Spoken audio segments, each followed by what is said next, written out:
Hello everyone. आज के इस वीडियो के अंदर एक नोटिफिकेशन निकला है रिक्रूटमेंट का, जो कि high court of Madhya Pradesh यानी जबलपुर की तरफ से है, जहां पर डेटा प्रोसेसिंग असिस्टेंट एग्जाम 2023 के रिगार्डिंग है। तो यहां पर इस वीडियो के अंदर इसके अंदर क्या क्या क्वालिफिकेशन मांगी है, कब इसका एग्जाम होगा, क्या इसका पैटर्न होगा, क्या इसका सिलेबस है, इसके बारे में मैं आपके सामने डिटेल में डिस्कस करूंगा आपके साथ। तो जो भी स्टूडेंट जो है, जिन लोगों ने जो बहुत ज़्यादा इच्छुक होते हैं भाई जॉब नोटिफिकेशन के रिगार्डिंग में, तो जैसा कि मैंने आपको बताया है कि जितनी भी कंप्यूटर साइंस से रिलेटेड जितनी भी जॉब्स के रिगार्डिंग और आपके एग्जाम के रिगार्डिंग जितने भी नोटिफिकेशन निकलेंगे, तो हम लोग उनको कोशिश करेंगे कि इस चैनल पर जो है आपके सामने लेके आ सके। तो उसमें से सबसे पहला जो नोटिफिकेशन है यहां पर जो है डेटा प्रोसेसिंग असिस्टेंट एग्जाम के बारे में, तो इसको मैं जरा आपको ओपन करता हूं और इसके बारे में एक एक करके जो पॉइंट्स हैं उनको हम लोग जो है डिस्कस करते हैं। तो यहां पर आपके सामने ये नोटिफिकेशन जो है खुल गया है। तो अगर आप यहां पे देखिए तो सबसे पहले high court of Madhya Pradesh Jabalpur examination section इस तरह से दे रखा है। एडवर्टाइजमेंट है, एडवर्टाइजमेंट का नंबर दे रखा है और ये जो डेट है 31 जुलाई 2023 से ये फॉर्म फिल होना स्टार्ट हो गया है। तो यहां पर एडवर्टाइजमेंट नंबर 61 जो कि आज ही के दिन यानी 31 जुलाई 2023 के दिन ये पब्लिश हुआ है। अब देखिए ये वीडियो हो सकता है एक दिन बाद डिले आपके सामने आए, तो बट ये मैंने उसी दिन इसको कंप्लीट कर दिया था आपके लिए। तो यहां पर अगर आप देखें तो ऑनलाइन एप्लीकेशन फॉर्म फिल होना इसमें स्टार्ट हो चुका है और जिसकी लास्ट डेट अगर आप देखेंगे तो 31 अगस्त 2023 है। और यहां पर एप्लीकेशन फॉर्म को भी आप करेक्ट कर सकते हैं 5 सितंबर तक। उसके बाद दोबारा से इसके अंदर कुछ बातें हैं दे रखी हैं और यहां पर देखा जाए तो जो एग्जामिनेशन की जो डेट है, तो प्रिलिमिनरी एग्जामिनेशन यानी ये एग्जाम भी जो होगा वो 2-3 स्टेज के अंदर है, वैसे 3 स्टेज के अंदर है। तो पहले आपका ऑनलाइन टेस्ट होगा, मेरा टेस्ट होगा, उसके बाद एक प्रैक्टिकल एग्जाम है, उसके बाद इंटरव्यू है। और यहां पर जो ऑनलाइन एप्लीकेशन फॉर्म जो है वो 23 पोस्ट के लिए है और वो पोस्ट है डेटा प्रोसेसिंग असिस्टेंट, जो कि मध्य प्रदेश के अंदर जो भी जहां पर भी जगह निकलेंगी, जैसे मध्य प्रदेश जो है वहां पर आपके हाई कोर्ट जो है आपका जो भी इसकी सीट है वहां पर आपका रिक्रूटमेंट किया जाएगा। तो ये खास तौर से जबलपुर की तरफ से ये नोटिफिकेशन आया है, इसलिए मैंने वहां पर हाई कोर्ट जो है जबलपुर का वहां पर मेंशन किया है। अब इसके बाद जो है जो जिस इस नोटिफिकेशन के रिगार्डिंग जो क्वालिफिकेशन है, एजुकेशनल क्वालिफिकेशन है, पे स्केल है और टेक्निकल क्वालिफिकेशन कितना चाहिए, एज लिमिट कितना होना चाहिए, वो सब मैं आपके सामने यहां पर बताता हूं। तो देखिए नेम ऑफ सर्विस जो है आपकी डेटा प्रोसेसिंग असिस्टेंट है। पे स्केल थोड़ा ध्यान देने वाली बात है कि पे स्केल जो है 5200 से लेकर 20,200 तक है, 20 जो कि 6th पे कमीशन के रिगार्डिंग इनकी भर्ती की जाएगी। अब बात आते हैं सबसे इंपॉर्टेंट पे कि जो एजुकेशन क्वालिफिकेशन है वो बैचलर डिग्री मांग रही है, बीएससी कंप्यूटर साइंस के अंदर हो या फिर बीसीए हो या फिर बीएससी आईटी हो या इक्विवेलेंट डिग्री हो। अब यहां पर ये मेंशन नहीं है कि इक्विवेलेंट डिग्री क्या क्या होना चाहिए, बट अगर आप इसका सिलेबस देखेंगे ना तो ये पूरा सिलेबस, अभी मैं थोड़ी देर में आपको सिलेबस भी बताऊंगा, तो पूरा सिलेबस जो है कंप्यूटर साइंस के रिगार्डिंग है। और यहां पर आपके मिनिमम मार्क्स जो है आपके बैचलर डिग्री में 60% होने जरूरी हैं। ओके। और यहां पर जो आपकी जो एज लिमिट है वो 18 से 35 साल होनी चाहिए। कब से कब तक के लिए?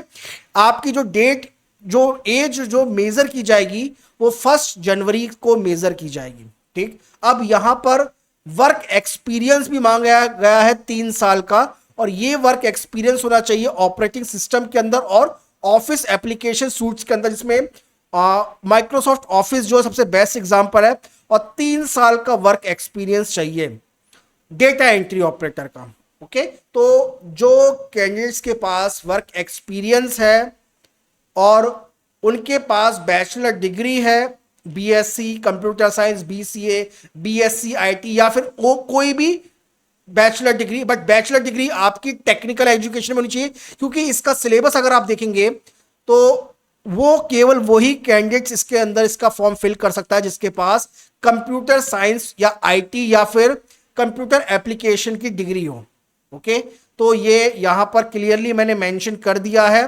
बीटेक वाले स्टूडेंट्स भी मेरे ख्याल से यहां पर इसके फॉर्म को फिल कर सकते हैं, बट वो बीटेक डिग्री जो है आपकी कंप्यूटर साइंस या आईटी में होनी चाहिए।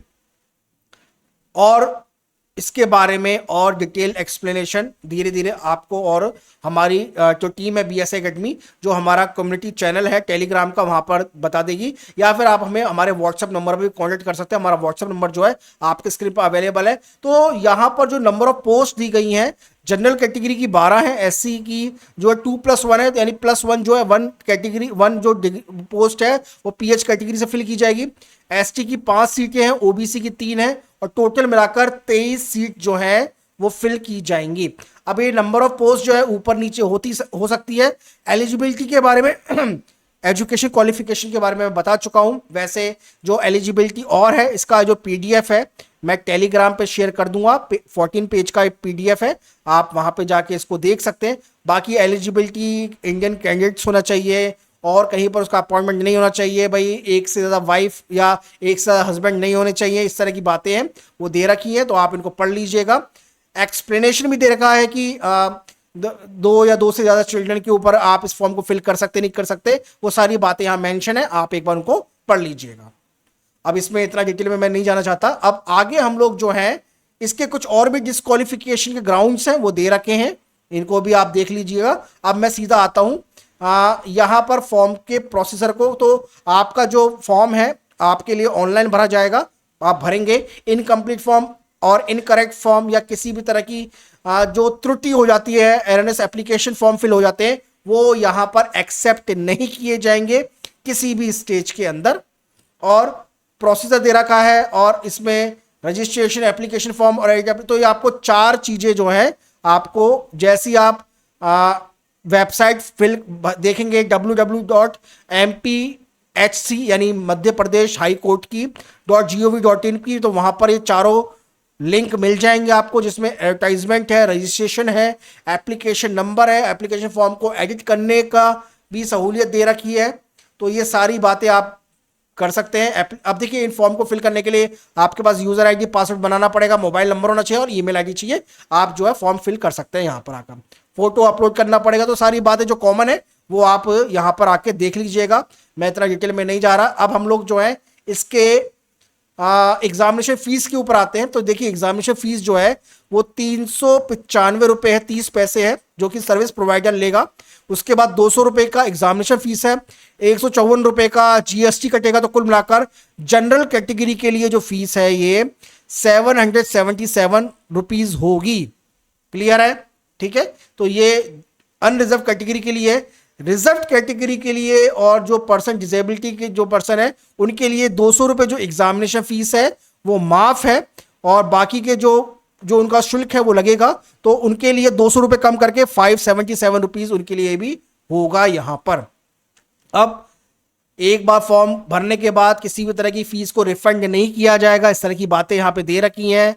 और भी जो बातें हैं आप एक बार देख लेना, मैं इसको डाल दूंगा, अपलोड कर दूंगा।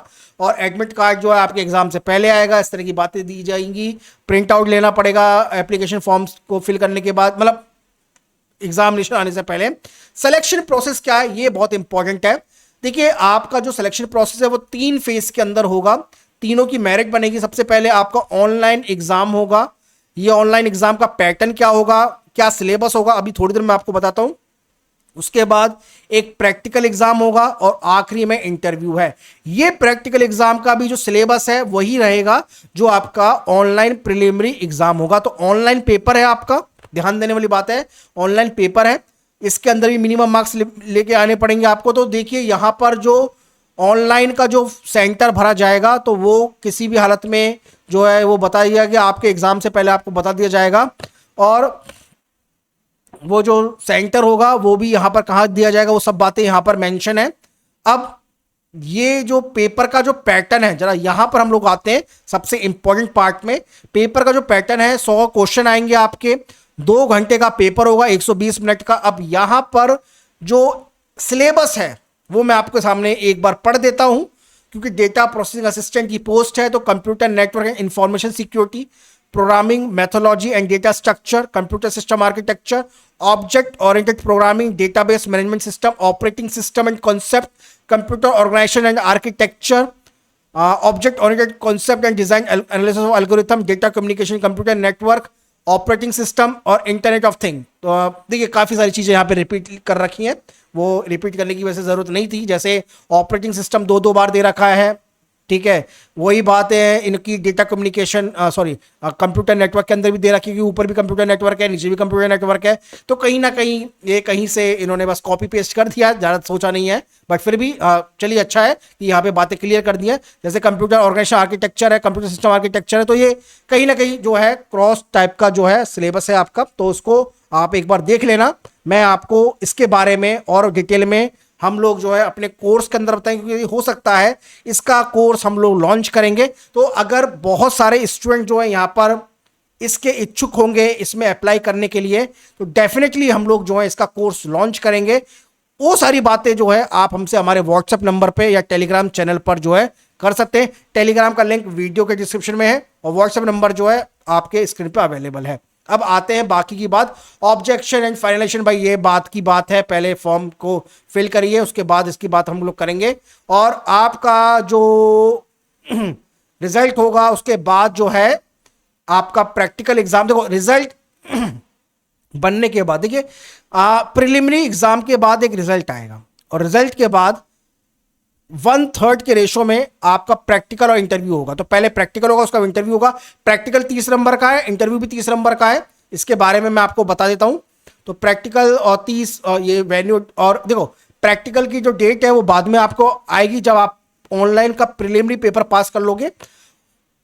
तो यहां पर प्रैक्टिकल एग्जाम होगा जो कि 30 नंबर का होगा, जो उसके बारे में आपके बाद में मेरिट बनेगी, और इंटरव्यू होगा 30 नंबर का, ठीक है। तो ये सारी चीजें जो है आपको तब आएंगी और उसके बाद फाइनल रिजल्ट बनेगा। तो फाइनल रिजल्ट के अंदर, फाइनल रिजल्ट में क्या क्या इंक्लूड होगा, देखो फाइनल रिजल्ट में पहली बात तो यह है जिसमें आपका प्रैक्टिकल एग्जाम होगा और इंटरव्यू होगा, ठीक है। वो फाइनल रिजल्ट के अंदर काउंट होगा। तो प्रिलिमिनरी एग्जाम जो पहले वाला है वो केवल आपको यहां तक पहुंचाने के लिए होगा, प्रैक्टिकल एग्जाम तक पहुंचाने के लिए और इंटरव्यू को पहुंचाने तक के लिए।